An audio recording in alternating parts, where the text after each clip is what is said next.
Hi, welcome to 23 Days of Astrology with Marjorie Cottrell for day 17.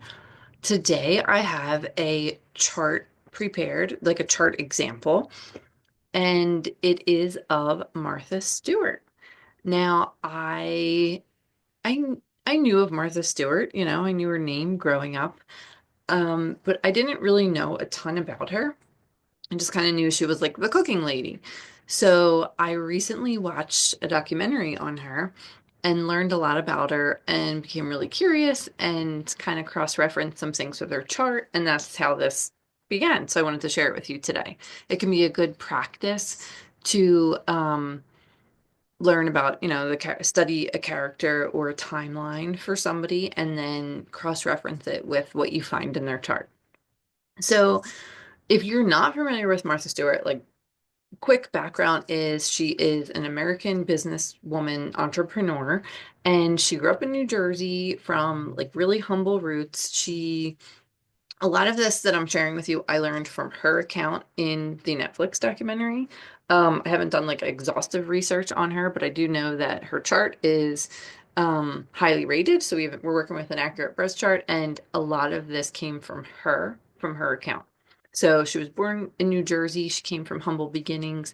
Her family and like early home life was challenging because they didn't have a lot of money. When she was in high school, she started modeling. And I had no idea that she was a model. She started modeling and started working kind of seriously at a young age and gave the money to her mother, who would use it to buy food for the family. And she in the documentary, Martha doesn't talk a ton about her mother. She talks more about her father, and I was so curious to learn more about her mother. But what we did know was her mother cooked a lot and made a lot of meals in the kitchen with, like she seemed like she was really creative and was able to figure out like amazing feasts with a small amount of supplies. So we can see that Martha has this experience of learning. She said she was always in the kitchen watching her mother cook. And some of her roots are affiliated with that. Her dad was not the nicest, she would say, but I think she had a few siblings. I think that she was one of the favorites of her father, so I think he was a little less harsh with her. Um, she goes to college in New York City and then becomes a stockbroker, which was also super surprising to me. I had no idea that she was a stockbroker. And she was I don't know if it was the first or one of the first females to work in that industry on Wall Street. So that was interesting. We'll talk about career and strength in her chart in a minute. Um, After her time on Wall Street, her first husband moved like to a uh I think it was Connecticut. They moved to a house in Connecticut, like out of New York. And that's kind of where the Martha Stewart living, which was her brand, like takes root in becoming a caterer. She starts to expand her capacity to serve others and through a catering business, which then becomes this brand of living, which encompasses cooking and all kinds of domestic tasks, including gardening and creativity and parenting and all of these things. So um, then she eventually gets incarcerated, spoiler alert, for an insider trading tip. And we'll talk about that in the chart and a little bit about her reputation. So, like that, I just think it's helpful to have a little bit of a background before we kind of unpack some stuff. So, as I was thinking about this and watching and learning, I was really thinking about her like career. Now, she's an entrepreneur, a stockbroker, one of the first women to work on Wall Street. And I was wondering, where is this strength and power showing up in as it relates to work in the world and career? So there's two places that it's really loud in her chart. So we see up here in the 10th house, the place that deals with our reputation and our career, that like outward facing part of us in the world. We see the sun here. This is the little circle with the dot. We see the sun, and the sun is in its home sign of Leo. The sun really likes to be in the sign of Leo. And when we do find the sun in the sign of Leo, we can know that the topics of that house, career and um, work in the world, are going to be empowered in some way. They have access to resources. She has the tools that she needs to make this catering job reach, famous people, and it explodes. So that's one way that we can see this in her chart. And there's like a drive, and this is in the fiery sign of Leo. So there's a passion affiliated with this. There's another piece here, and this is Mars. Mars is in the sixth house of daily grind, of service, and also of daily toil, of work. Um, this is also an empowered Mars. It's in the sign of Aries. Same with the sun. It is in its home sign. Again, it's telling us that Martha has what she needs to get the job done. She has access to resources. This may mean networking skills. This may mean, securing these accounts where she has these big catering jobs, where they then kind of spiral into meeting other people and other big catering jobs. So I'm going to leave it at that for right now. So career, sun in the 10th, Mars in the 6th. I'm going to keep this objective. There is a lot written and said about her personality and how she did things. I don't know her personally, so I'm just going to work on what I know, and what she said and what I was able to glean objectively. So that's what we would say for those symbols, how the career could be so empowered, how somebody could have the tools to build, a brand that eventually goes public on the stock market. We see it in this strong Mars in Aries and this empowered Sun in Leo. Now, there's a little bit of mystery involved in Martha. Um, I picked this picture too because I feel like it spoke to that mystery. She is a Scorpio rising. Anybody with Scorpio rising, one of the general characteristics is that they have depth to them. There's a well of beautiful emotion embedded in the sign of Scorpio. And if we see this on the rising sign, this could speak to somebody who carries that within them. Now, when in the documentary, when she was talking about family life and growing up, she said how like emotions weren't really talked about. It seemed very like mechanical, her life and the way that she grew up, and emotions weren't really discussed, or feelings or anything like that. And I imagine that was really challenging for somebody with a Scorpio rising who may really connect with or relate to having a depth of emotions. And I noticed the reason I feel like this is so important for her is because when she was being interviewed, anytime something touched on depth, you could just see in her eyes this like, there's so much there and so much to the story. And she literally said, move on. We're going to the next topic. And just knowing that she grew up in a household where emotions weren't discussed, and then um, experiencing how she reacted to things in the documentary, it kind of felt like a tip of an iceberg. Like we can tell that there's a lot in there, and it's kind of, we look to Mars in the chart. If it's the Scorpio rising, we say, where's Mars in the chart? Because this is Mars's home. That's going to inform more of the story. That brings us back to Mars, who we'd already talked about. And he's sitting in the sixth house of service, daily toil, hard work. So I think a lot of those emotions and feelings were channeled into this work, and maybe was a fuel that propelled her to build this massive business. Now, I want to set that down and I want to shift to a piece of the chart, which is very interesting and very important to a major turn that her life took. This is to Venus. So in the documentary, when they started talking about the incident where she would eventually become incarcerated for, the brief story is, and I'm not an expert on this topic, but she was on vacation with one of her best friends who is a female, and Martha called into her office, talked with one of her associates, learned that one of the stocks wasn't doing well, and she said, sell it. And by her account, that was all that happened. So she goes back to, the pool or whatever she was doing on vacation with her best friend, and she tells her a little bit about this, like, oh, I sold this, blah, blah, blah. And it seemed like, from how she shared it, it wasn't too much of a conversation. It wasn't much of anything.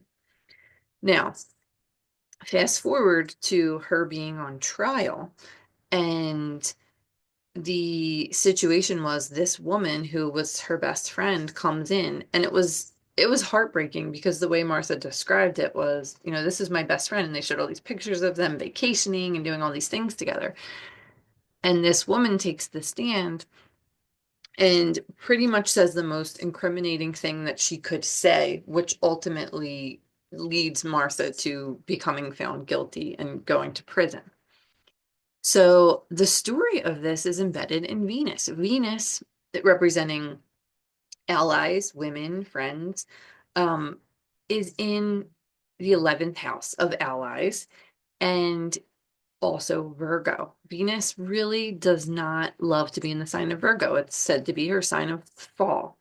There's something that is challenged when we find Venus in this part of the chart. So this really tells the story of how a Venus in Virgo in the 11th house representing allies um, showed up for Martha. And another thread in this story is Venus rules the 12th house of incarceration. And that because that is Libra, Venus's home.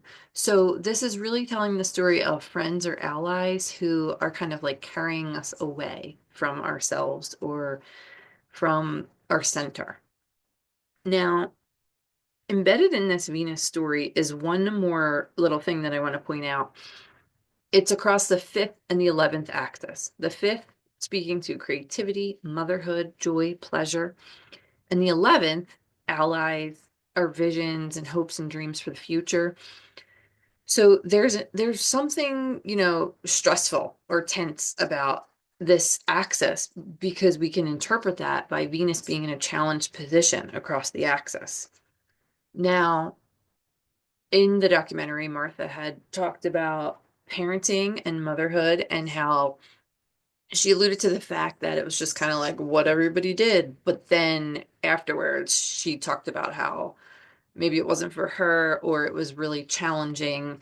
And then it wasn't Martha that said this, but it was like a commentator in the documentary had said how she didn't like being a mother and tending to her child really just took her away from her work where she really wanted to be, where she really wanted to spend her time and energy.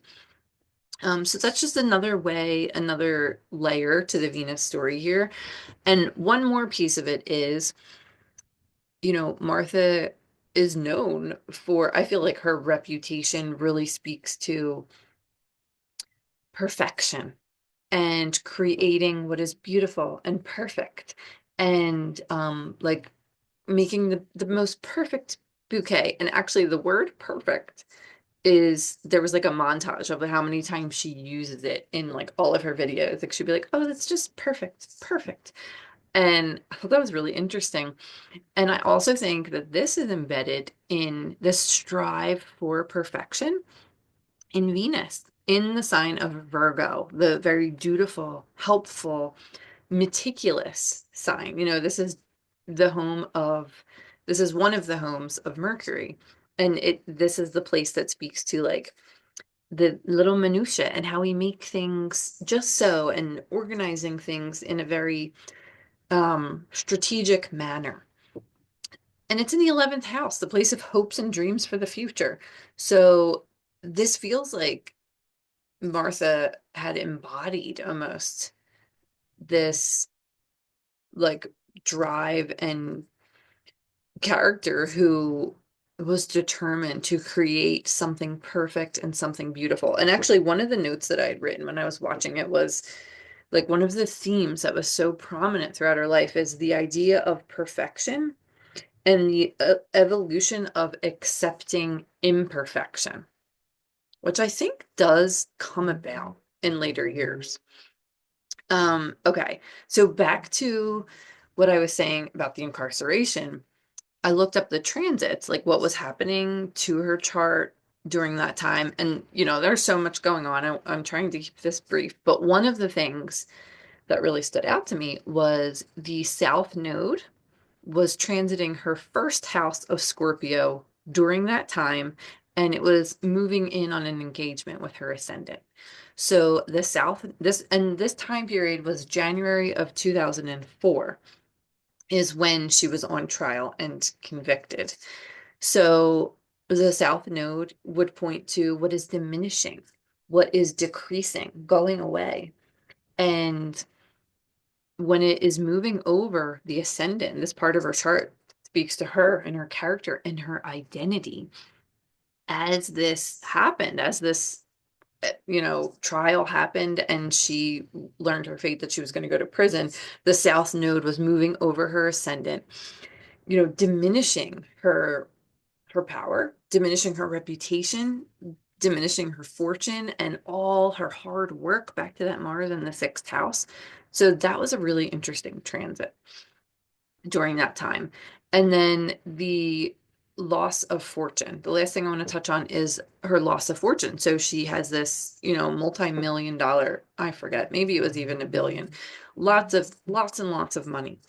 And when she goes to prison and it does feel like it was a lot of cruelty and attack in the media on her. And I was like, where is this? Because it seemed like it was relentless.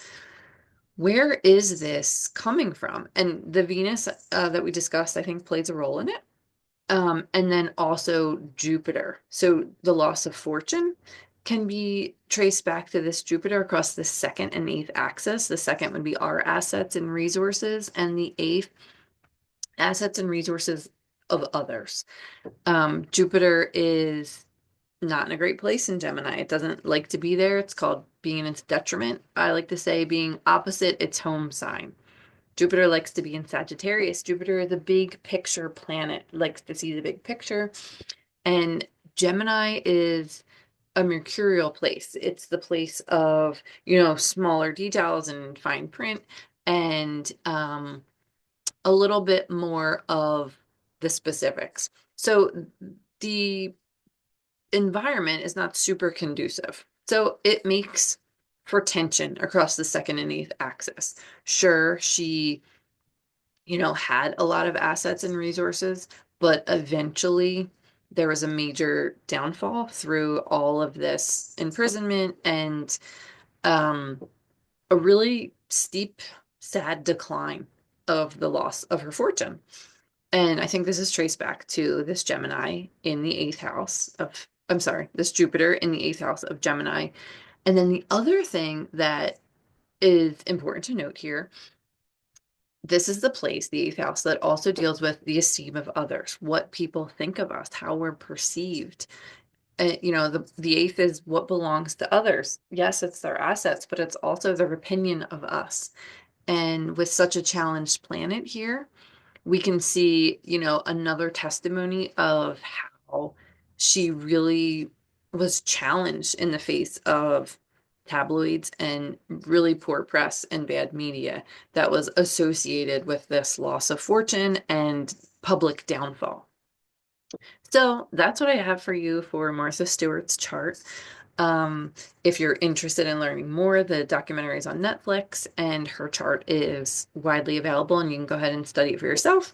Tomorrow or whenever, I have day 18 and we will be looking at the Brazilian novelist and lyricist's chart, Paulo Coelho. So I hope to see you here for that. And Um, I'm just gonna figure out how to stop my share. There it is. Um, Stop share, lower my hand, and I'll see you tomorrow. Thanks for being here. Bye.